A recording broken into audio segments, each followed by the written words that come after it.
Okay, what is the emergency? I have a older male here named Alex. He's he just passed out here on my bathroom. Okay, is he awake Are you right now? breathing? I think he's passed out. Okay, you think he's unconscious? Yes. The unconscious man in this phone call is named Alex Cox. Alex was found by his stepson as he laid on the floor of his bathroom. Okay, is he on his back or on his stomach? Where is he at? He's on his side. Okay. Can you lay him flat on his back on the ground? I'll try. It's just there's feces there, and I'm trying to just keep cool right now. You said he's what? There's feces on the ground. Okay. I know that's gross, but if we can just go ahead and get him flat on his back, I want to make sure he's Right. breathing, because if he's not, we're going to do a few things. Does he seem more awake or more asleep? He's more passed out. Okay, is he opening his eyes or moving at all? He's breathing. Okay, is he breathing normally, like his chest is rising and falling? He's not making any weird sounds? Yeah, he's making a very exhale sound like. Okay, if he's doing that, we need to start CPR, so I need you to get him flat on his back on the ground. Okay. Alex Cox had been struck down when blood clots wedged in his lungs. When his stepson found him, Alex had not only lost control of his bowels, but had also vomited. That, combined with his weight, made CPR difficult. Alex's wife, whom he had married less than 3 weeks previously, arrived just before the paramedics. Alex. Alex. He's not breathing. No. No, he's too big. Okay, just try to get him on his back so we can do chest compression. My mother just got here.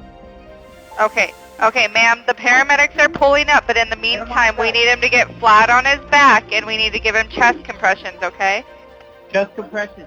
Wait. But Does she know how to do CPR? yes. She knows how. Okay. How far are you? We're pulling up out front right now, so they're grabbing their equipment and they're coming in. Alex Cox died on December 12, 2019. Blood clots in his lungs combined with high blood pressure means that under any normal circumstances, this would be an open and shut case of natural death. But the body of Alex Cox is the sixth corpse with a connection to his sister, Lori Vallow. And for that reason, the police aren't so sure. Welcome to Beyond Crime, where we dive deep into true crime stories. Please be sure to like this video and subscribe if you'd like to see more videos like this. Also, please be advised that the video you are about to see is about real-life people in real-life situations, and it contains violent content. On top of our usual warning, we'd like to add that this case involves graphic violence towards children. Viewer discretion is advised. In the past, our true crime profiles have focused on 911 calls that reveal, make, or break a case. But in the case of Alex Cox, the 911 call you just heard doesn't begin to tell the whole story. In this case, we have to go all the way back to 2006, when Alex's sister, Lori, married her fourth husband, Charles Vallow. Lori and Charles Vallow had a number of kids from previous marriages, but the two kids they were raising together were these ones: Lori's daughter Tylee and JJ, an adopted son born into Charles' extended family. If there was a warning sign that all was not well, it came when Lori's brother Alex Cox was arrested for aggravated assault on one of Lori's former husbands. Alex used a stun gun on Lori's ex, Joseph Ryan, in the August of 2007 and threatened to kill him. Alex claimed that it was because Ryan was threatening his sister. It was not the last time Alex Cox would resort to violence when he felt Lori was threatened. But aside from this incident, Lori and her new husband Charles Vallow appeared to have a happy marriage.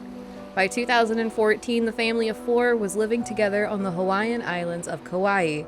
Friends of Lori's say that she was a devoted mother, showing as much care and attention to the adopted and autistic JJ as she did to her biological daughter. Then, in 2015, Lori started obsessively reading the work of author Chad Daywell. Daywell was a minor celebrity in the world of preppers, people who believe the end of civilization as we know it is just around the corner. Chad connected with his followers through his books, his podcasts, and his speeches at prepper events.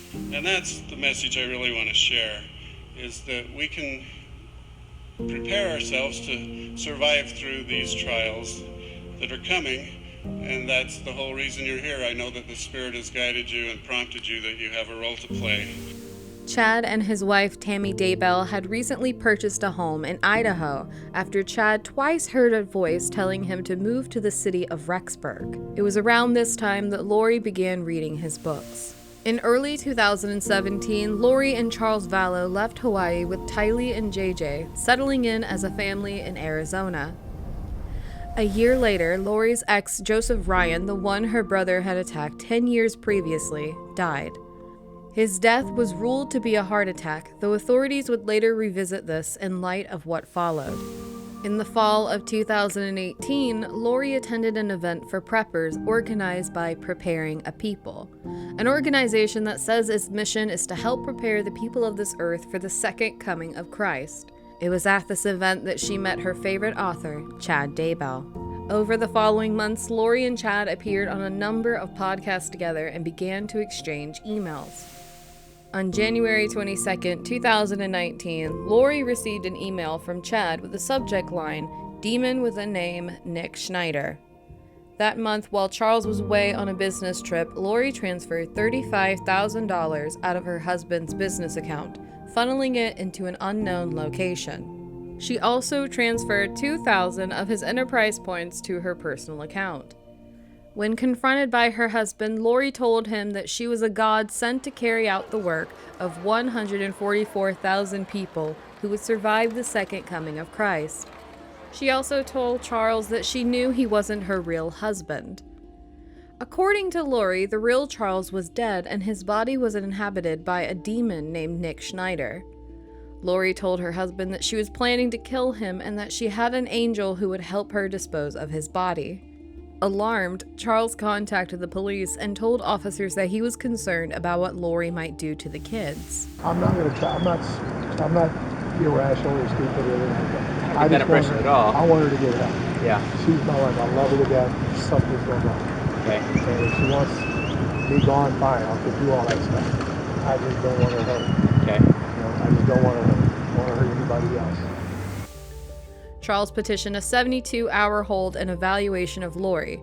Lori checked herself in for evaluation, but was discharged a few hours later.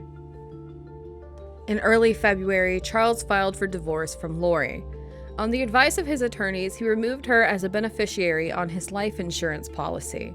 However, after a few months, Charles decided to stop the divorce proceedings and try to make his marriage work. Lori was most likely grateful for the help. Tylee had recently become a teenager, and Lori described her as becoming difficult to deal with. "She's a zombie," Lori told her friend Melanie Gibb, complaining about Tylee's teenage moodiness. It was a phrase that would haunt Melanie later. Tylee, Lori repeated, became a zombie around age 13. Although Charles was trying to make his marriage to Lori work, her connection to Chad Daywell had changed her. Charles told friends that Preparing a People was a cult, and that Lori was still saying he had been replaced with an evil spirit named Nick Schneider. In early 2019, Charles arrived at Lori's Arizona home to pick up JJ and Tylee. Also present at the house was Lori's brother, Alex Cox. Shortly after Charles arrived, 2 shots rang out, and another of Lori's husbands was dead. Yes. You need Yes. police or paramedics? Both. I'm in police and an ambulance. What's the emergency there? I got in a fight with my brother-in-law and I shot him in self-defense. Lori's brother claimed that Charles had become violent, though those who knew him protest strongly that Charles was a gentle soul. The 2 witnesses to the shooting, Lori and 15-year-old Tylee, backed up Alex's story. That evening, Lori threw a pool party at the scene of the crime. It was only after the death of her husband that Lori found out he had removed her as a beneficiary of his life insurance policy. She was outraged. Later, when questioned by police, this would be a topic she would return to again and again. In September of 2019, Lori, Tylee, and JJ moved to Rexburg, where they were close to Lori's friend and favorite author, Chad Daywell. Originally, Tylee had planned to stay behind in Arizona, but she ultimately decided she didn't want to be separated from her beloved little brother. Shortly after the move, Lori's brother also came to Rexburg. Alex Cox moved into the same housing complex as his sister, niece, and nephew. On September 8, 2019, phone records show that Tylee, JJ, Lori, and Alex took a family trip to Yellowstone National Park. Photos from that day show a happy family. They also record the last day that anyone outside of her family saw Tylee alive. 10 days later, Lori was visited by her friend Melanie Gibb. At the time, the two women were co-hosts of a religious podcast.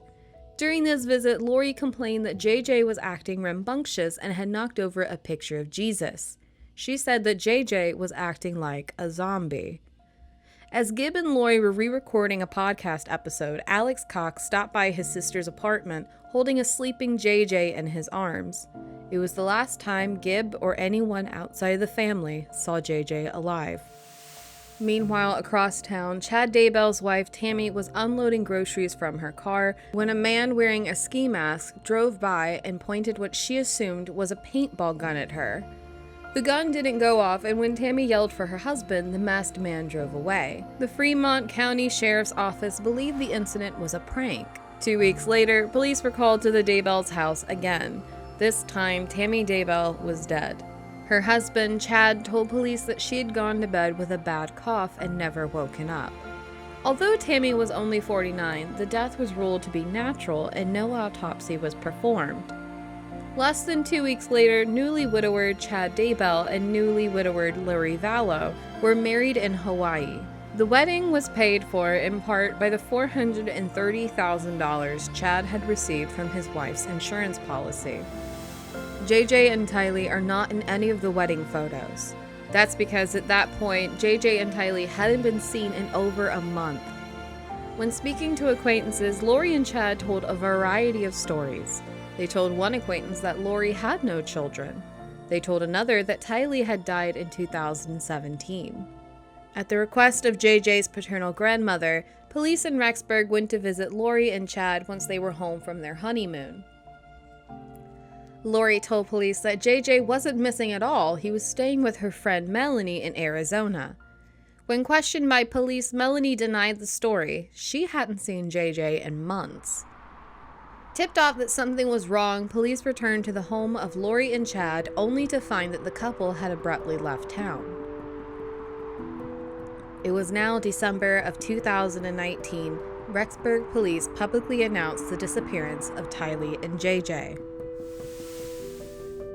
While the public began to pray for the reappearance of the two children, Chad and Lori reappeared in Hawaii and refused to cooperate with the investigation.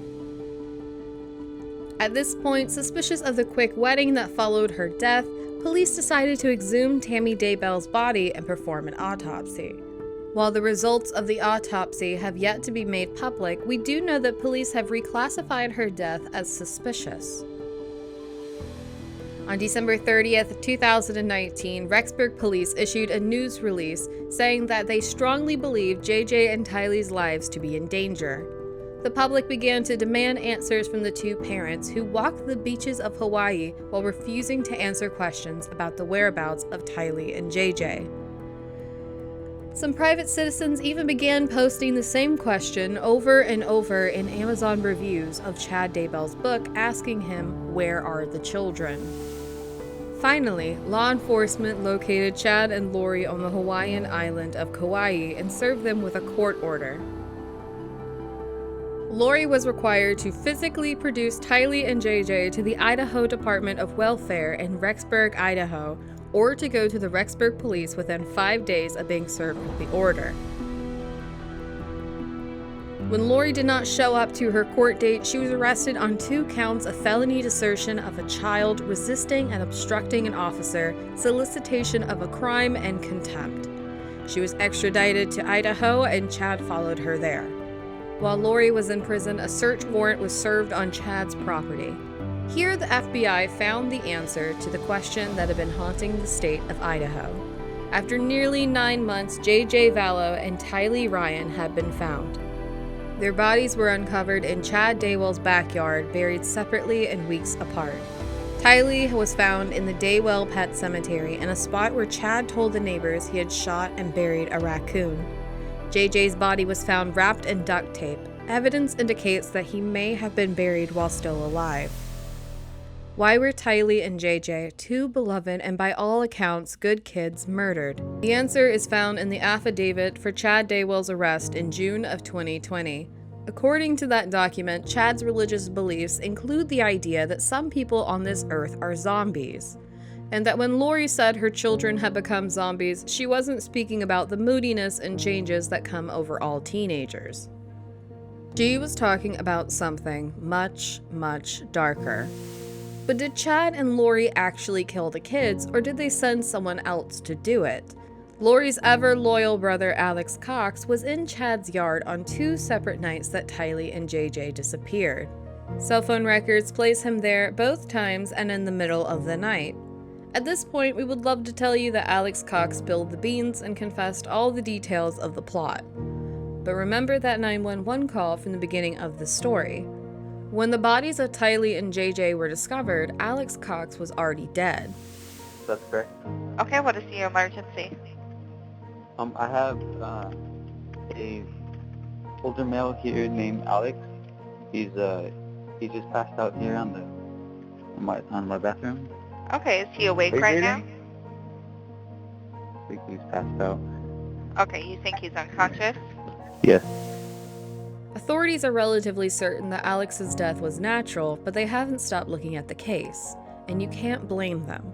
His corpse is just the latest in a long line left behind Lori and Chad. Lori's third husband, Joseph Ryan, was beaten by her brother Alex and later died, apparently of natural causes. Lori's fourth husband, Charles, was shot twice by Alex, supposedly in self-defense. Chad's wife, Tammy, died in her bed, but not until after she had been shot at and Chad had bought a wedding ring for his new wife. Tylee and JJ, the brother and sister who couldn't bear to be separated, were buried together in Chad's backyard. That makes Alex Cox, Lori's brother, the 6th person to conveniently die in this story. With him, he takes away any chance we might have of proving the involvement of Lori and Chad in the deaths of the 2 children. Without Alex Cox, there's no way to prove that Lori and Chad participated or ordered the deaths of JJ and Tylee. However, both are currently defending themselves on charges of conspiracy to conceal evidence. Their case has been pushed back to at least the fall of 2021.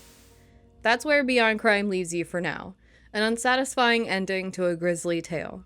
There are still as many questions as there are answers. But for now, as terrible as the answer is, at least we know what happened to JJ and Tylee. And at least now they have been laid to rest and they are together as they always wanted to be. Thanks for watching Beyond Crime. If you enjoyed this episode and you want to support more true crime content, don't forget to like, subscribe, and leave a comment down below.